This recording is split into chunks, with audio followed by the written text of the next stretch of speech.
यदि यो सरकारले लागू गर्न सक्दैन भने यो नालायक सरकार हो।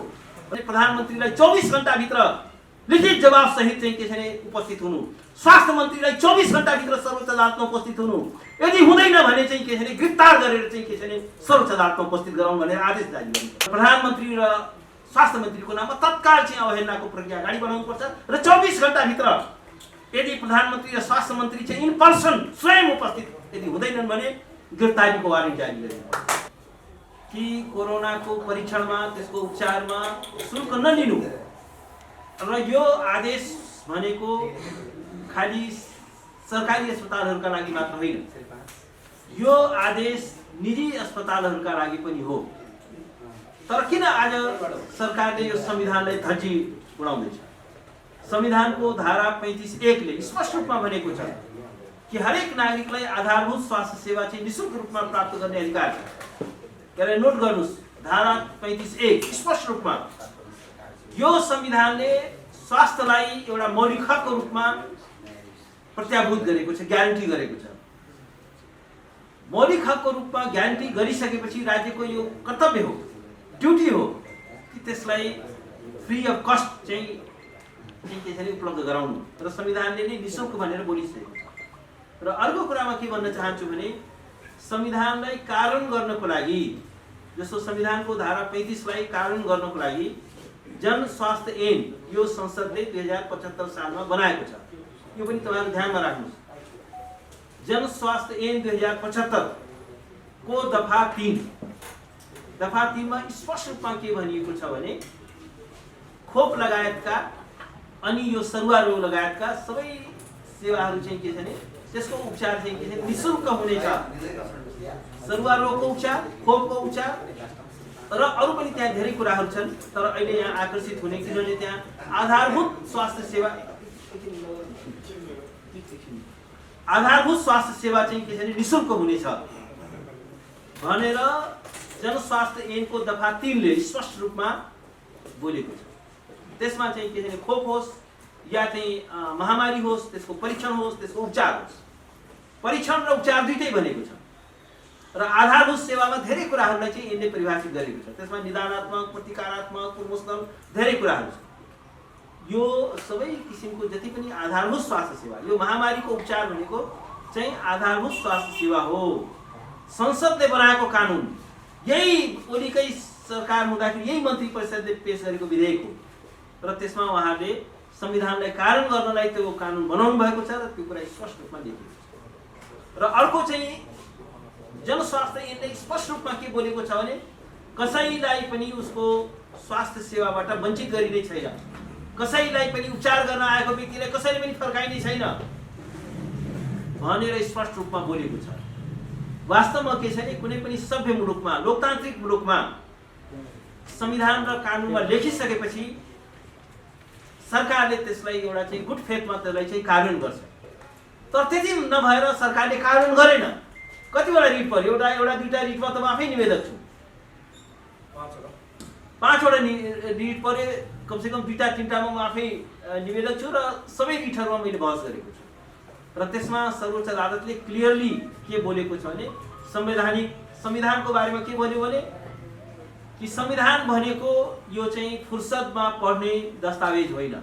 क्लियरली बडो मिठोसँग बोलेको छ सर्वोच्च अदालतले। संविधान भनेको यो फुर्सदमा पढ्ने दस्तावेज होइन र संविधान भनेको चाहिँ के छ भने विपत्तिको बेलामा बिर्सने दस्तावेज पनि होइन।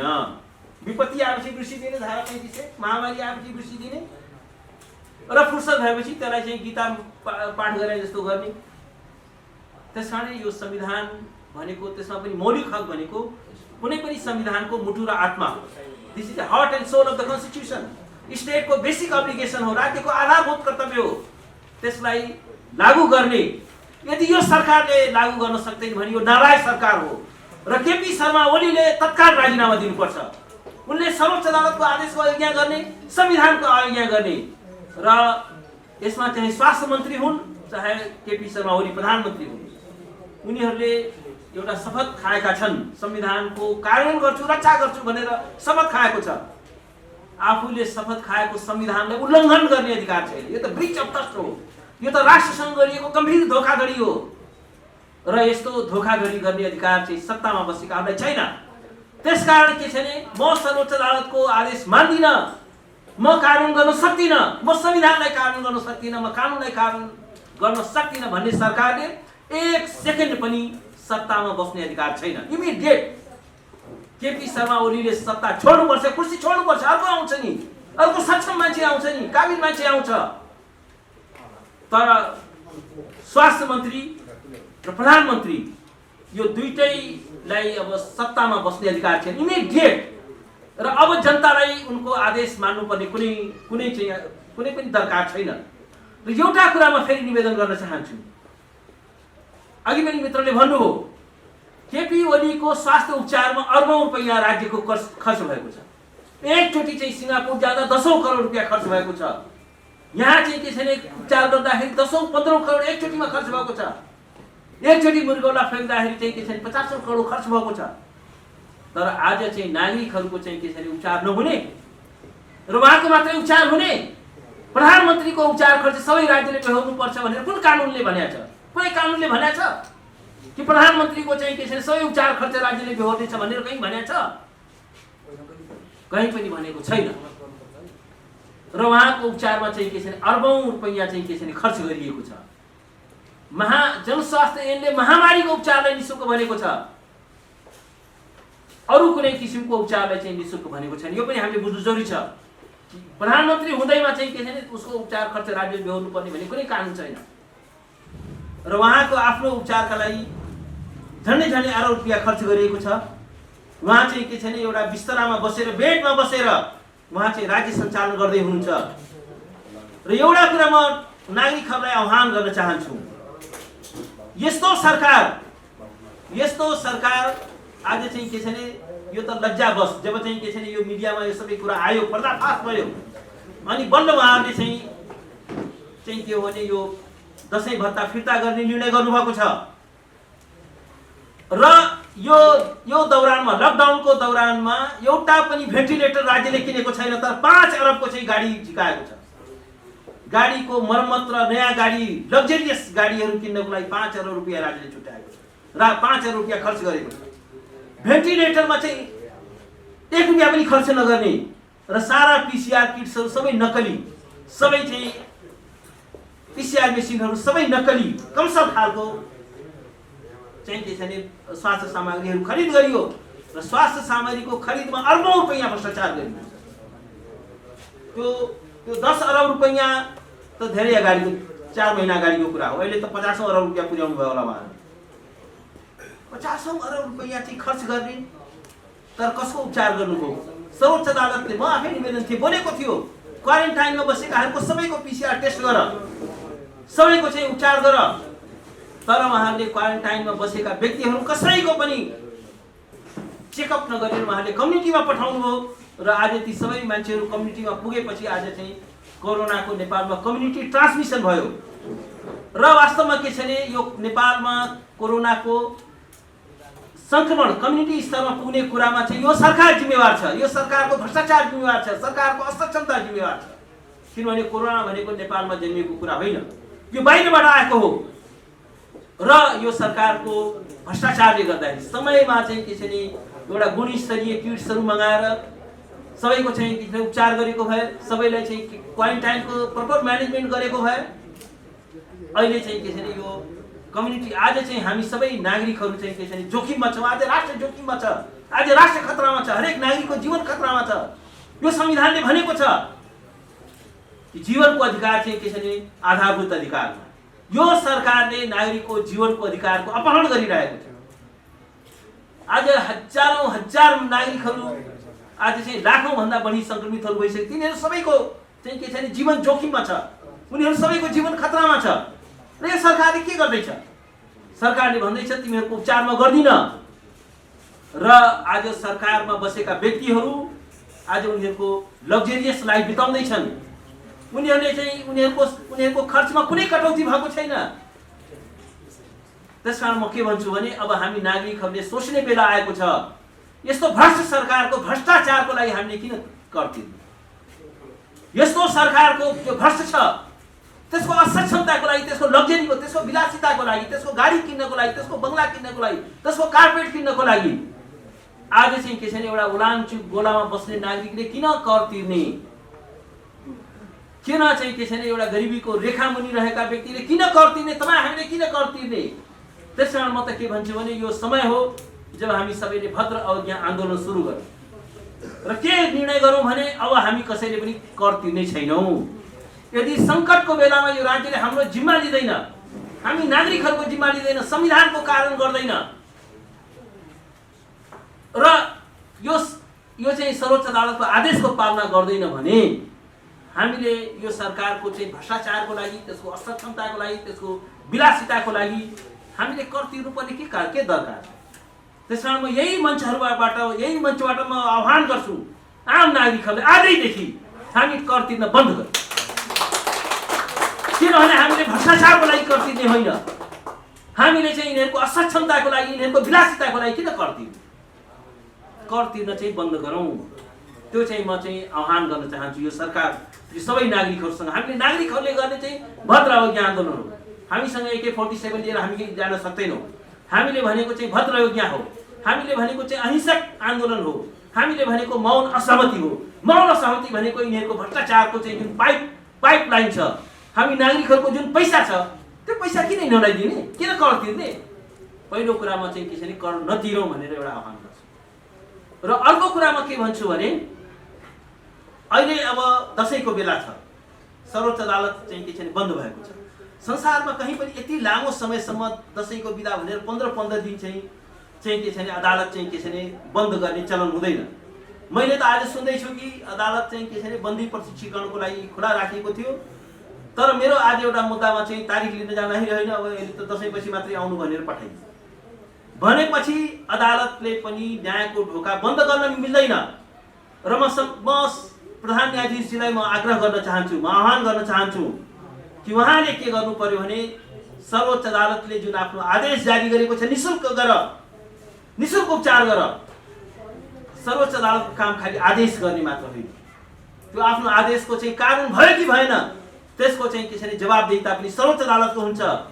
त्यसकारण के छ भने सर्वोच्च अदालतको ढोका खोलियोस् र कुनै नागरिकले चाहिँ अवहेलना मुद्दा लिएर आउला भनेर पर्खिनु पर्दैन।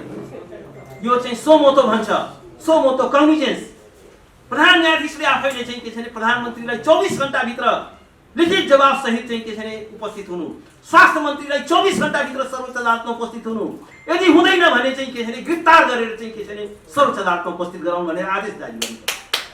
हामीले देखेका छौँ संसारका धेरै देशहरूमा चाहिँ के छ भने प्रधानमन्त्रीको चाहिँ सिटिङ प्राइम मिनिस्टर चाहिँ बर्खास्त भएको छ सर्वोच्च अदालतको अवहेलनामा, त्यहाँको अदालतको अवहेलनामा। र एउटा कुरा म तपाईँलाई स्मरण गराउन चाहन्छु, यही सर्वोच्च अदालत हो जसले गोविन्द केसी जस्तो सत्याग्रहीलाई गिरफ्तार गर्नलाई चाहिँ अदालतको अवहेलनामा गिरफ्तार गर्नको लागि राति उनलाई गिरफ्तार गरिएको थियो र यही सर्वोच्च अदालतले अवहेलनामा चाहिँ के तत्काल गिरफ्तार गर्ने आदेश जारी गरेको थियो। एउटा सत्याग्रहीको खिलाफमा चाहिँ सर्वोच्च अदालतले आदेश जारी गर्ने, गिरफ्तारीको आदेश जारी गर्ने एउटा निहत्था नागरिक, एउटा चाहिँ के छ भने न्यायको लागि लडिरहेको, सबैको स्वास्थ्यको लागि लडिरहेको नागरिक वास्तवमा अनि उसलाई चाहिँ राति ल्याएर गिरफ्तार गर्ने, उनको वकिल पनि म हुँ, मैले बहस गरेको थिएँ। तर आज चाहिँ के छ भने प्रधानमन्त्री र स्वास्थ्य मन्त्री जसले चाहिँ सर्वोच्च अदालतको आदेशको धज्जी उडाइरहेको छ, सर्वोच्च अदालतको आदेशमा पालना गर्दिन भनिरहेको छ खुलेआम। आज अस्पतालहरूले नोटिफिकेसन निकालेका छन् कि खानाको पैसा पनि पहिले चाहिँ क्यान्टिनमा जम्मा गर, पहिले पैसा जम्मा गर। हेर्नुहोस्, म तपाईँलाई एउटा उदाहरण, म अमेरिकामा पढ्दाखेरि मैले एउटा के थाहा पाएँ भने अमेरिका जस्तो पुँजीवादी देशमा पनि कहिले पनि चाहिँ के छ भने पहिले नै पैसा ल्याऊ भनेर त्यहाँ बिल पेश गरिदो रहेछ। अमेरिका जस्तो पुँजीवादी मुलुक हो। नेपालमा त के छ भने संविधानमै हामीले लेखेका छौँ स्वास्थ्य भनेको मौलिक हक भनेका छौँ, संविधानमै समाजवादोन्मुख प्रणालीको हामीले बन्दोबस्त गरेका छौँ, हामीले सामाजिक न्यायको कुरा गरेको छौँ, सामाजिक सुरक्षाको कुरा गरेको छौँ, ज्येष्ठ नागरिकको अधिकारको कुरा गरेको छौँ संविधानमा मौलिक हकको रूपमा। तर अमेरिकामा यस्तो कुनै संविधानमा यस्तो कुनै पनि धारा छैन। तर अमेरिका जस्तो पुँजीवादी मुलुकमा तपाईँ यदि अस्पतालमा जानुभयो भने तपाईँको उपचार चाहिँ इन्कार गरिदिन। पहिलो काम चाहिँ के हुन्छ भने तपाईँको सबै चेकअप गरिन्छ, सबै उपचार गरिन्छ, सारा गरिन्छ। जाने बेलामा यहाँ त मैले देखिरहेको छु यहाँको अस्पतालहरूको निर्लज्जता, उनीहरूको गैर जिम्मेवारीपना उनीहरूले चाहिँ के छ जबसम्म बिल दिँदैन तबसम्म लास पनि चाहिँ के छ फिर्ता नदिने। मान्छे मरिसकेको छ र उसको लास पनि के छ फिर्ता दिँदैन। तर अमेरिका जस्तो पुँजीवादी मुलुकमा पनि मान्छे चाहिँ के छ जाने बेलामा उसलाई के भन्छ तिम्रो ठेगाना के हो भन्छ, त्यहाँ बिल उसलाई दिँदैन र के भनिन्छ भने तिम्रो चाहिँ ठेगानामा चाहिँ के छ यो बिल पठाइनेछ, तिमीलाई अब आफ्नो सुविधा अनुसार चाहिँ किस्ताबन्दीमा तिर्ने हो कि के गर्ने हो या एकैचोटि तिमी तिर्न सक्छौ भनेर चाहिँ के छ त्यो चाहिँ के छ उसको चाहिँ उसलाई तत्काल चाहिँ बिल पे गर्नलाई बाध्य गरिँदैन, उसलाई चाहिँ के छ घरमा पठाइन्छ ठेगानामा। यहाँ चाहिँ के छ हेर्नुहोस् यत्रो ठुलो यो नेताहरूको किन यस्तो भएको छ, यो सबै कमरेड ओलीको जुन मेडिकल माफियाहरूसँगको जुन साठगाँठ हो त्यसले गर्दाखेरि आज चाहिँ के छ नेपालका अस्पतालहरू त्यो एउटा लुटका केन्द्र भएका छन्। निजी अस्पतालहरू र सरकारी अस्पतालहरूलाई पनि चाहिँ के छ सरकारले व्यापार गर्ने हो। सरकारको काम चाहिँ के छैन, अघि भर्खर राम ज्ञानेजीले सुर्खेतको घटना सुनाउनु, एउटा प्रहरीको मान्छे उसको तलबै जम्मा 15-20 हजार 25 हजार सानो दर्जाको कर्मचारी, दिनको चाहिँ के छैन 3500 त अस्पतालकै मात्रै दिनु पर्यो। अनि सरकारले चाहिँ सरकारको काम चाहिँ के छ व्यापार गर्ने हो र यो अस्पतालहरूको पनि कुनै यो कर्पोरेट सोशल रेस्पोन्सिबिलिटी भन्छ क्या, अस्पतालहरूले के भन्छन् हामीले यो सुविधा दियो त्यो सुविधा दियो, हामी यो जनताको निजी अस्पतालहरूले। तर यिनीहरूको काम चाहिँ के छैन, यिनीहरूको कुनै सामाजिक दायित्व हुँदैन, कुनै सामाजिक उत्तरदायित्व हुँदैन, कर्पोरेट सोशल रेस्पोन्सिबिलिटी भन्छ। उनीहरूले अहिलेको दुनियाँमा एउटा आन्दोलन के चलेको छ, हरेक कर्पोरेट जगतले आफ्नो आम्दानीको एउटा निश्चित हिस्सा 20 देखि 25-30% चाहिँ के छैन जनकल्याणमा खर्च गर्नुपर्ने हुन्छ, जनताको लागि खर्च गर्नुपर्ने हुन्छ। नेपालमा खै त त्यो। र इन्डियन सुप्रिम कोर्टले भर्खर एउटा आदेश जारी गरेको छ, के भनेको छ भने प्राइभेट यहाँको अस्पतालले पनि बोल्यो, हाम्रो सर्वोच्च अदालतले पनि त्यो कुरा बोल्यो, इन्डियन सुप्रिम कोर्टले पनि यो कुरा बोलिसकेको छ। के भन्थ्यो भने कि प्राइभेट अस्पतालको पनि कर्पोरेट सोशल रेस्पोन्सिबिलिटी हुन्छ र उनीहरूले चाहिँ के छैन बिल यो पैसा तिराउन पाउँदैन, उनीहरूको पनि चाहिँ के छ सामाजिक उत्तरदायित्व हुन्छ भनेर सर्वोच्च अदालतले बोलेको छ। आज हाम्रो चाहिँ के छ खुलेआम लुट भइरहेको छ। आज सारा नागरिक राष्ट्र जोखिममा छ, हामी सबै नागरिकहरूको जीवन जोखिममा छ। त्यसकारण चाहिँ के छ नि आज यो हाम्रो लागि गम्भीर चिन्ताको विषय छ। त्यसकारण म एउटै कुरा के भन्न चाहन्छु भने यो भ्रष्ट सरकारले आजदेखि म अब छुट्याउँछु, कर तिर्न बन्द गरौँ र अर्को म प्रधान न्यायाधीशजीसँग चाहिँ के छ नि यो अदालतको चाहिँ के छ नि आफ्नो फैसला गर्ने र त्यसलाई चाहिँ त्यो चाहिँ के छ नि फैसलालाई चाहिँ त्यसको कारण भयो कि भएन भनेर चाहिँ आँखा चिम्लन मिल्दैन। उहाँले तत्काल चाहिँ अदालतको ढोका खोल्नुपर्छ र प्रधानमन्त्री र स्वास्थ्य मन्त्रीको नाममा तत्काल चाहिँ अवहेलनाको प्रक्रिया अगाडि बढाउनुपर्छ र 24 घण्टाभित्र यदि प्रधानमन्त्री र स्वास्थ्य मन्त्री चाहिँ इन पर्सन स्वयं उपस्थित यदि हुँदैनन् भने गिरफ्तारीको वारेन्ट जारी गरिन्छ। यो चाहिँ के छ नि too much, enough is enough, अब टु मच भइसक्यो। अब चाहिँ के छ नि कुनै अब कुनै रियायत हुन सक्दैन। नागरिकहरूमाथि यत्रो अत्याचार भइसक्यो, ठुलो चाहिँ के छ नि भ्रष्टाचार भइरहेको छ। त्यसकारण अब सर्वोच्च अदालतको आदेशहरू भनेको it is not a poetry, यो कहीं कविता होइन, यो निबन्ध होइन। त्यसका सबै आदेशहरू चाहिँ के छ नि अक्षरशः कार्य हुनै पर्छ र सर्वोच्च अदालतले आफ्नो